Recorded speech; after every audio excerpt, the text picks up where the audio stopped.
welcome to Make Your Own Fun. I'm here with author Sunyi Dean, and congratulations on The Book Eaters being on, I guess, every bestseller list in the English-speaking world, maybe. No, no, no, not definitely not. But I think was it on the Times, one of the Times, the New York Times? Yes. No, the Sunday Times. New York Times is for slightly better authors. Whatever. Okay, but still, it's a monumental achievement, and I guess first off, I just wanted to say, well, thank you obviously for finishing the book and getting it out there in the world, but also thank you for creating the character of Devon because I feel like so many times, especially in fantasy stories. There's this trepidation about giving the main character, especially if she's female, Mm. flaws. It's like, well, you know what I mean, and not just like Yeah, the hero's journey, but just in the genre itself, where it's so as we get older, it's like harder to relate if the character doesn't have flaws and more realistic. So I wondered if you could maybe speak about that a little bit and kind of coming up with your main character there. uh, I'll just straight up say that Devon was designed to be a bad person, really, not through birth or nature, but her upbringing and her experiences do shape her into a bad person. And I was really interested in the process by which people become bad. And how she kind of, she has this really difficult life and upbringing, and she has good motivations, that she ends up doing terrible things and has a really high body count of people who die in that book. Um, and if you wrote it slightly differently, she could be the villain for some people.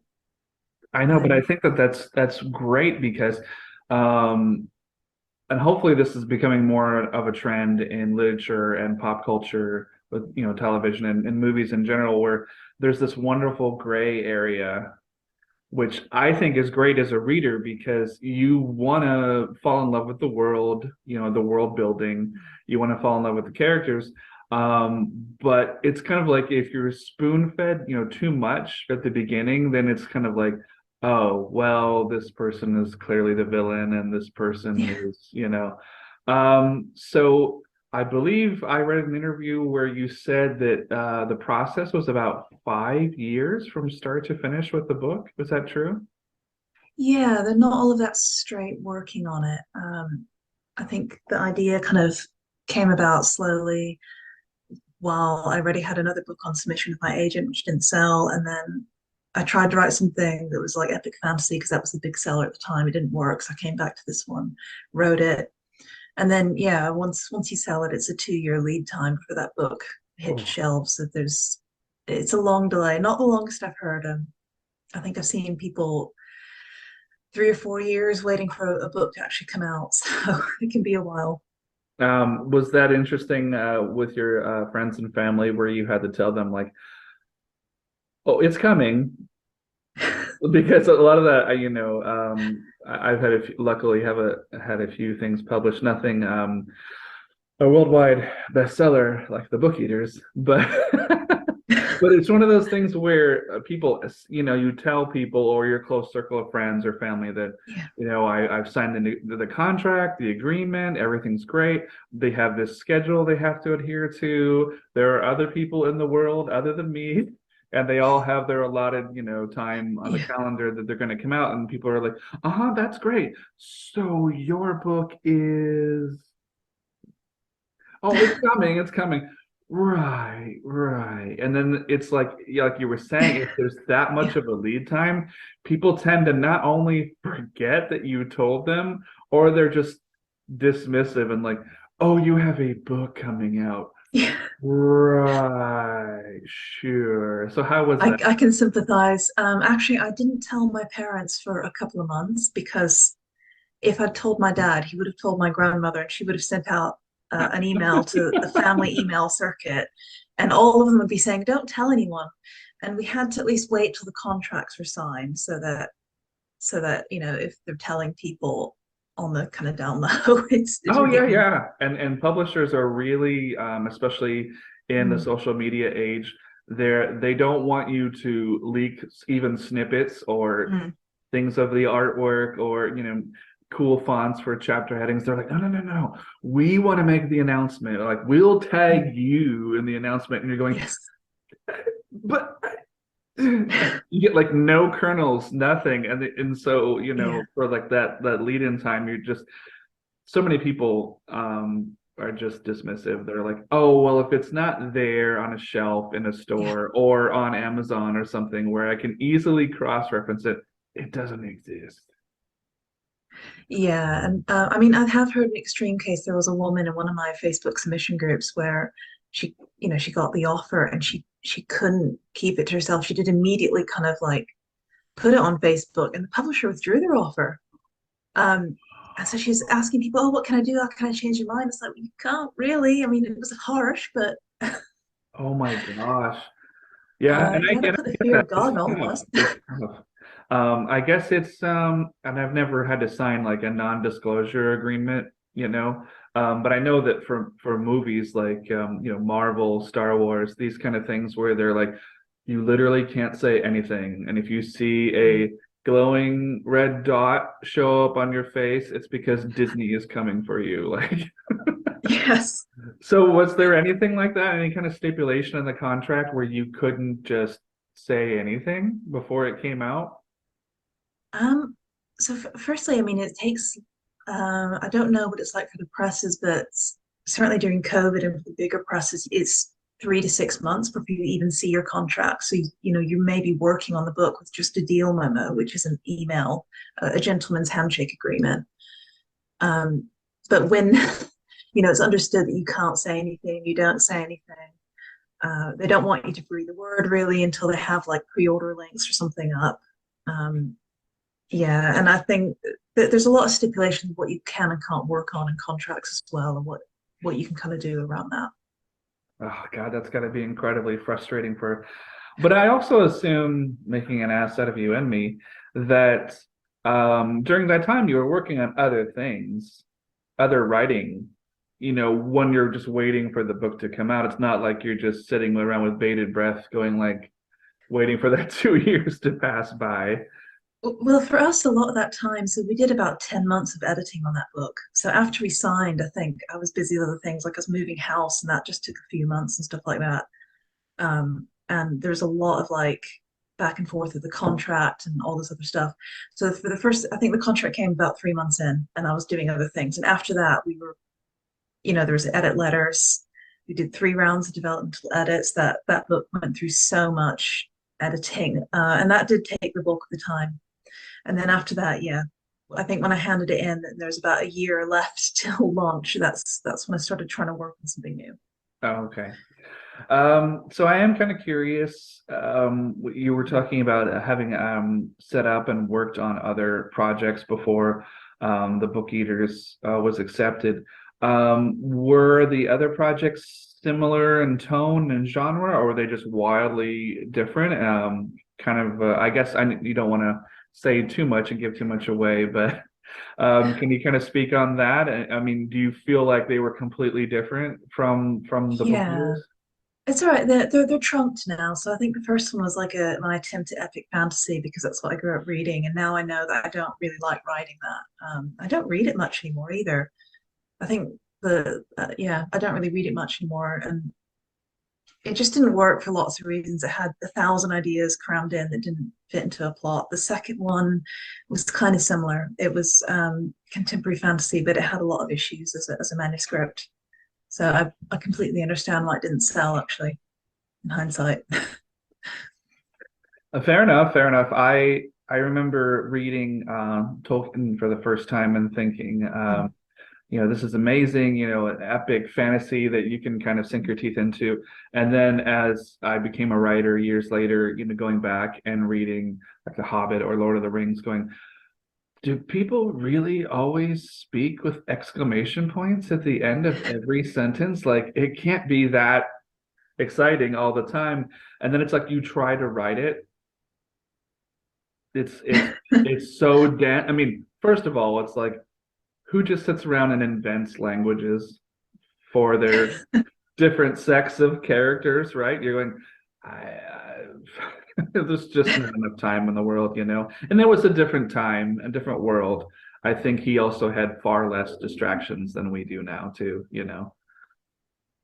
Yeah, and it was the only thing he worked on for decades. I mean, that was his the project of his life, which is very different to the kind of commercial publishing schedule you get now. That's very true. That's very true. So I guess take me back in your way back machine of choice. It could be a DeLorean if you'd like it to be. Um, and what were some of the early influences you have that you can remember from when you were younger, either a book or a movie or a show or something or a play, maybe where you first had that inkling of like, oh, I want to do that. I want to work on something like that. So when I was a kid, I wanted to be a reader, not a writer, but that's unfortunately not a job. Not even if you're a librarian. My dad's a librarian. He spent all his time shelving, not reading. Um, I I didn't really chase writing, to be honest. I think it's something that I thought was unrealistic. Um, I wrote fan fiction when I was a kid and a teenager, and then I looked into writing. I was like, oh, this is a really bad career. This is nobody makes money. It's really difficult. Everyone wants to do it. There's 1,000 reasons not to do it. So I didn't try. Um, and it ended up being a kind of early midlife crisis project to finish a book, just to feel like I've done one, I've done it. Now what? Um, so I guess influence wise, just loads of things. I did read Tolkien as a kid. I really enjoyed them. I don't write like him. No one does. Uh, fairy tales are a big one. All the kind of Bronte sister stuff, actually, which I do like. Uh, all the weird lit. There's a big period in the 90s and the noughties with the new weird movement with some really good books that came out of that. Excellent, excellent. Yeah. So your I guess your childhood and your upbringing was is very unique. I don't know if I've spoken to too many people that have lived in three different countries. So I'm kind of curious. I believe originally from Texas, right? Yep. So what age did you move from Texas to Hong Kong? The first time when I was 4, and we Okay. stayed there for a year, then moved back, and then would visit occasionally. And then we moved to New Jersey when I was 9. Um, and then after that, my mother she got her a job back in Hong Kong, which pays a lot better for university staff than the States. So kind of about 10 to 18. Okay. So you do definitely have memories of living in the States then. Yeah, I've not been there since I was about 19 now. But Wow. But I mean, it was a different time, but also, I mean, you were a teenager, so obviously well enough mentally developed that you have memories and you had friends and you had, you know, you went out and did things. So you had a sampling of the culture, you know. yeah, bits of Texas. I think I'm probably more familiar with Hong Kong because that's kind of the really formative high school years. But yeah, Texas I do remember very well. And then was the move from Hong Kong to Britain relatively recently, like 5 to 10 years ago, or? No, university. So I've actually lived in Britain longest of anywhere. So Oh, 17 wow. years. So was that was intentional, right? From Hong Kong to Britain was for school, so there was a definitive reason to go. Uh, yeah, so I kind of fell in love with this person that I met on a dodgy internet chat room, which you shouldn't don't do that, kids. This is before online dating was cool. And we were both in the same Wheel of Time fan writing Oh, group. It's that's very such a good embarrassing. series of books too. That's another epic series of books, yeah. Yeah, it was a whole like zeitgeist in the fantasy world then. So I moved to Britain to meet him, and we did meet at university, and we did date, and we did get married. We're separated now, but we had a good run of it, about 15 years. Oh, that's a long time. Side note for the Wheel of Time, I never got to the ending, the last few books that were written by the other author who Sanderson. picked it up. So as Me a neither. fan, it does it meet the standard of Jordan? of the previous books? I mean, I I'm do gonna think eventually read it, but I'm always so curious. I've only read one of the Sanderson books Okay. that for the Wheel of Time, and I do think he did a good job of bringing the plot back online. I think maybe Jordan was kind of wandering off the marshes a little bit, but I still didn't finish the series because for me, the books ended when the author died. I mean, I'm not saying that I don't think Sanderson did a bad job. I think he did a really good job of what he had. But for me, the series ended when Jordan died. And also, he's writing them for 20 years. I think I was so into them when I was like a teenager. And then as I got older, I was kind of like, I Oh want to yeah, read yeah. other things. Everybody had the same, I think, Yeah. well, not everybody, but I feel like a lot of my friends that were Mm. into those after like six, seven, eight, nine books that are all 1,000 pages, you're going, there has to be an end game, right? Right? Like this has to wrap up and the world has to heal. You know, the fantasy world within the story has to heal and people move on and there's light at the end of the tunnel. Like this is going to, right? And I they got to think it like was book 10, nine. 11. He started going backwards in time, and that's where I started to really check out because I think one of the books is like this book is set 2 weeks before the events of the previous book. And I was like, I really? think he Come put out a on. prequel, right? A prequel book, and people were like, Oh yeah, that too. the Yeah. word was just shaking your head and going, dude, like wrap it up. I mean, I don't want to get too much on a tangent here, but the same thing happened with Martin with Yeah. Song of Fire and Ice. It was like you had 10 years to write these last two books and then you wrote a prequel. Yeah. I think someone, Matt Hillier, this reviewer, called it their grim memento moris, that, these unfinished books of these vast fantasy authors. Rothfuss as well. I think, yeah, I don't think George R. R. Martin will finish, especially now that he knows everyone hates his ending, because we've Well, all now he seen the has show. House of the Dragon, and so he's involved with that. But as far as I've heard, I haven't read that book. What is it? Blood and Fire. I think it's more of like a history of Mm. the timeline. So it may be more like the Cimmerillion kind of a thing rather than Mm. just a narrative novel. So I think he was just like, well, if I don't have an ending to worry about, this show can run forever. And we can speak to that too with other authors that had a brush with death, where it was like, oh, how is this going to get finished with Stephen King with The Dark Tower?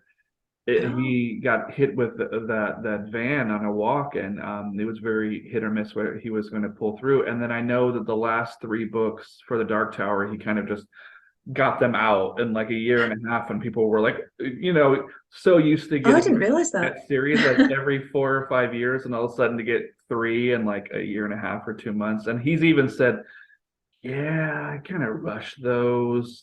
I'm gonna go back and rewrite them. And I'm like, what? And so he did rewrite the first, I think it's called The Okay. Gunslinger, and I was like, okay, Steve, all right. So I guess that was a long tangent segue into will there be more in the world of the book eaters to come? Do we know that yet? Or maybe you can No, say. and this does actually link back a bit to what we were talking about with unfinished series and the fact that publishing is changing the marketplace. What one of the consequences of having a lot of big authors who don't finish series is people don't pick up series until they're done, and also publishers are kind of reluctant to commit to them unless because if you release a series and the first book tanks, then you and your publisher are tied to this anchor dragging you both down, and that can end a career before it gets off the ground. So all of that's a long way to say no. I'm on contract for three standalones. That was the first. So um, three books is good. Having to reinvent everything from scratch every time is interesting, but I also see their logic.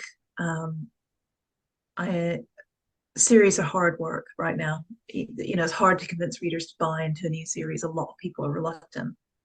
Yeah, I mean it's almost not fair when you go to the local department store or even a bookstore, I guess, and they've had to kind of reshuffle and do these things as well and cater to the casual book buyer, which Yes.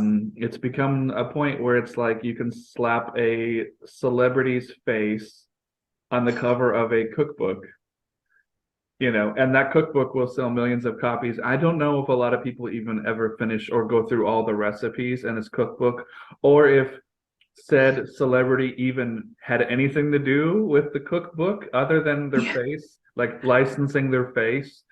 And then it's like I think about, that's usually like the storefront window or the display right by the door, and you're like, oh, so and so has a cookbook. I wonder if that's, wonder what those recipes are. And then there's this whole other part of the bookstore where all the other authors are toiling away like crazy trying to get their book over. And it's just, that's just the culture we live in now. So what's been your Yeah. experience with promoting? I know you're doing things like Zoom. Have you gone out and done public readings and things like that since the books come out? I edited that book so much I can hardly read like even the first chapter without feeling ill. So um, I mean, publishing is a weird one. There's a kind of belief that like you need to promote yourself, and it can help in some books in some cases, but generally, um, this is a thing which it's convenient for publishers if authors believe it, if that makes sense. But really, like the reality is that the biggest influence on sales is how much effort and money a publisher throws at marketing for you. So um, I do what I enjoy. And otherwise, I concentrate on reading because I don't have a lot of childcare. It's expensive for me to get. Um, I don't have a lot of stamina for events. I find the idea of reading skin crawling. I've done it once or twice, and it's not. I didn't love it. It was okay. I didn't love it. Um, so I don't personally focus on it, and I think when you're a debut, people don't really care either. Authors are one of those things like you could be, like Philip Pullman, he probably goes to the supermarket and nobody recognizes him, right? Even though he's really famous, really, you can do really well and not be in the public eye at all. So I kind of don't do a lot of it.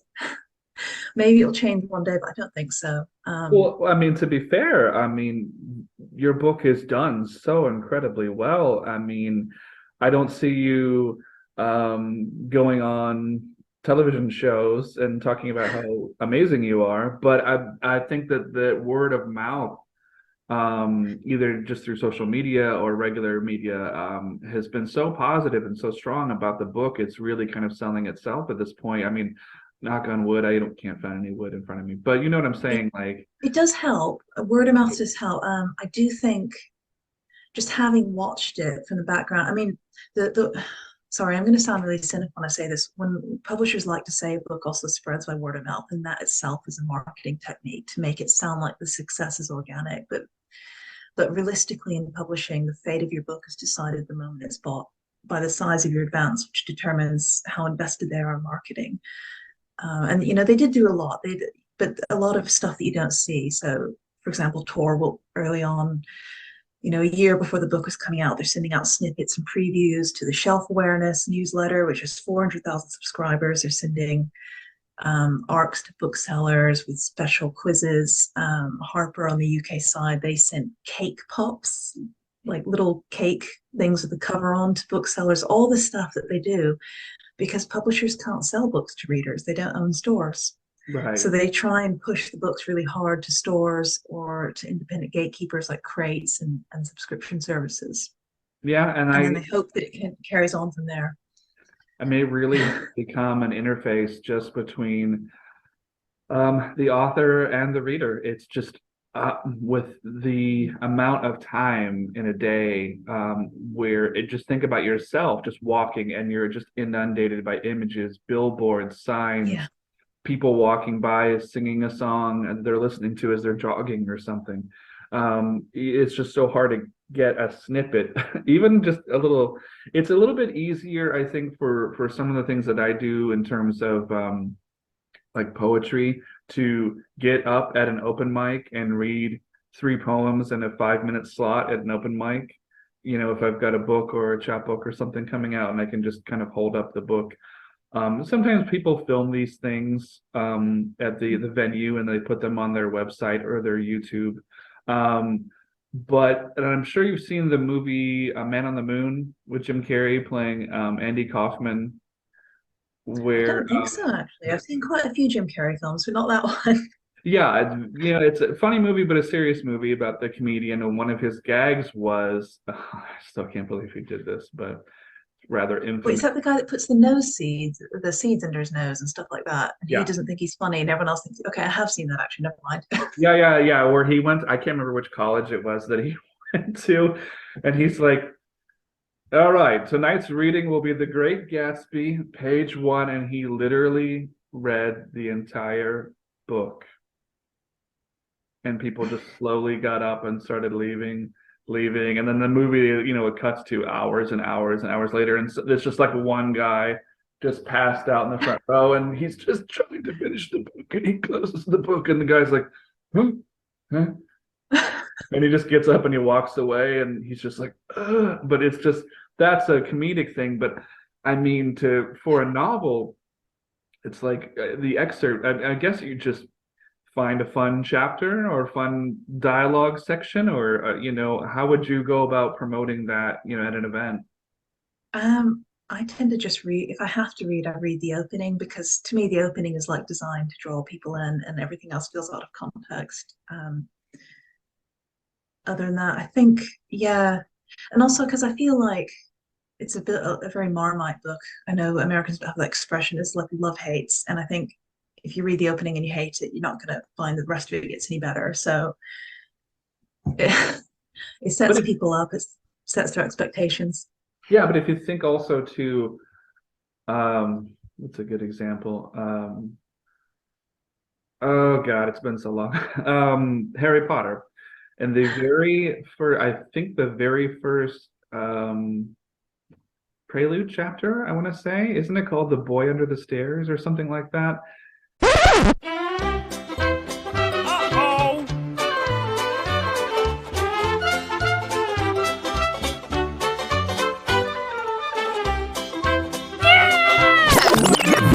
And if I you were have never to, read Harry Potter. neither have I. Oh Um, my God, so we're a rare breed.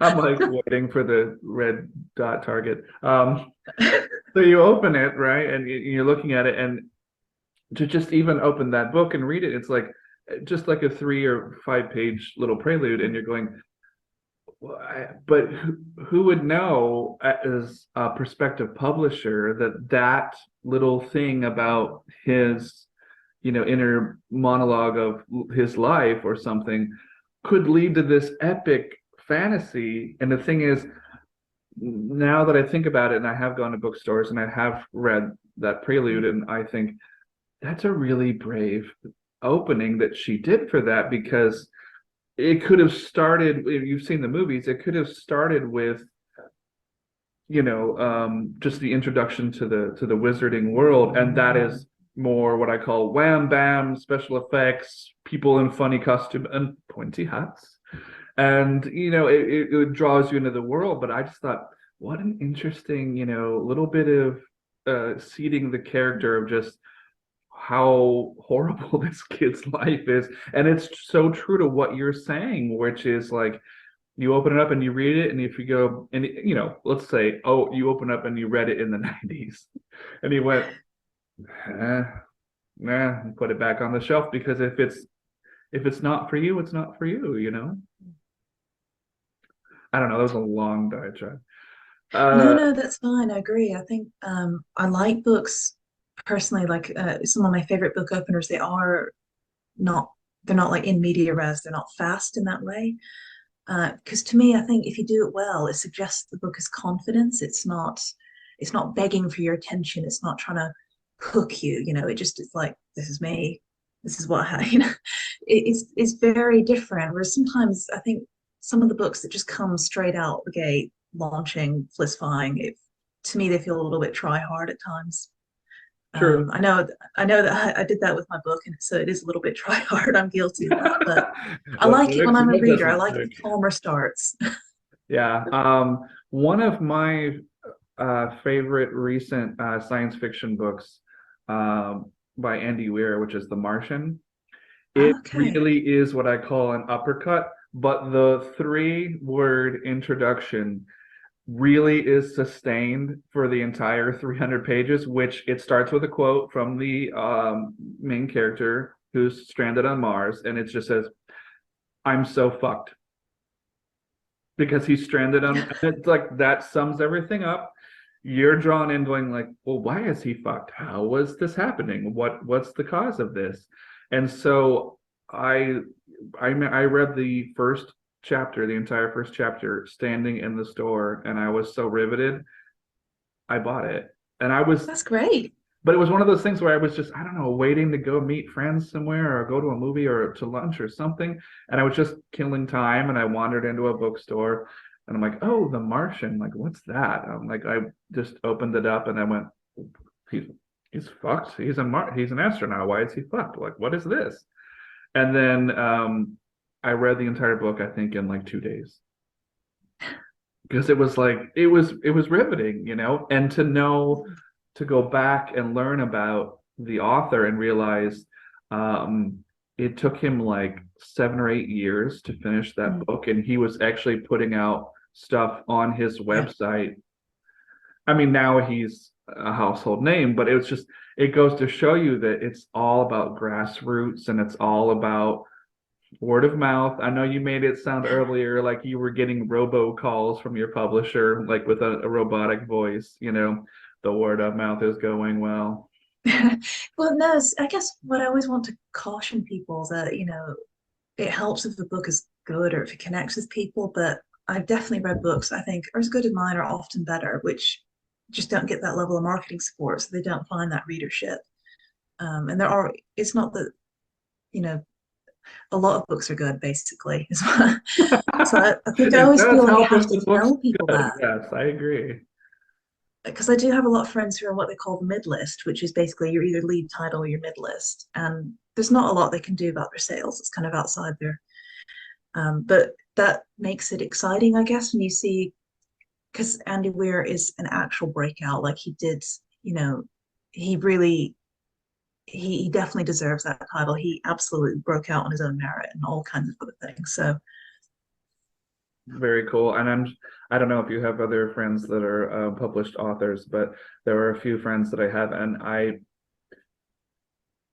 let's just say nonfiction, and it's an interesting conversation when you try to talk about how it works in the marketplace. mm, And they're just playing the long game, which is there's an old Monty Python joke about the Oxford Book of British Birds or something, and just every year it has to come out because either there are new birds or not new birds, but new species being discovered, or rainforests and things like this, or extinct animals.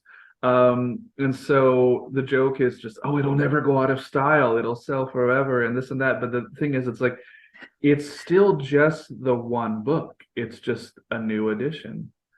And so to talk to someone like me, or perhaps yourself, that writes fiction, the making up of things just confounds mm. them. They're like, but why would you create these things that aren't real and you live in these fantasy worlds? And like, I don't know, it's just what I do. And they're like, that's so weird. Conversations with friends about things like that. I think I don't know any nonfiction writers. All people I know are fiction writers. We just take it for granted that this is like how we interact with each other in reality. We have fun making up stories.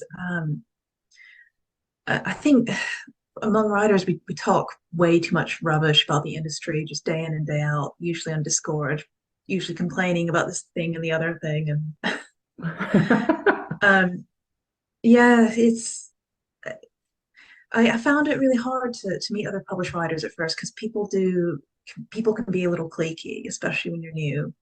But when I eventually found people that I like and get on with, and we have community and stuff among ourselves, and that's really good. That's really good. It's You also learn a lot. it's also important to have friends that tie Yeah. you to reality occasionally Yes. that aren't or don't do or don't put out creative projects, that they Mm. just go to work, they have their job, they have their hobbies. They're not maybe creative hobbies, maybe they're into whatever. Um, and you have to have those conversations because at the end of the day, these people are really important in your life because they're always saying like, okay, yeah. Stop talking. Did you stop and get groceries? Well, yeah, I think so. Did you pay your utilities? Well, yeah, I think so. Maybe there's one I should check on because these people are so much more grounded. And I'm not saying that we as writers are not grounded, but we tend to live up here in the clouds, and we're always thinking, we're always putting Mm. notes into our phone or trying to Yes. frantically grab that napkin or that piece of paper when someone's talking, and you get the little lightning bolt zygote of an idea, and then you're sitting across from someone at a table or a cafe or a restaurant, and they're looking at you, and you slowly your eyes get bigger, and you're going, I just I just I, and they don't understand, and it's not that you're having a seizure. It's just that you're getting an idea. So I'm sure you've had situations like that too.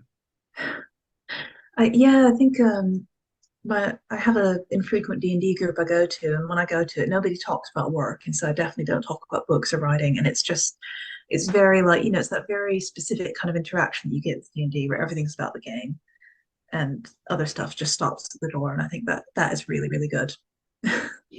You have to be able to detach and go out in the world and just live. Yeah, But believe it or not, we're gonna wrap things up here.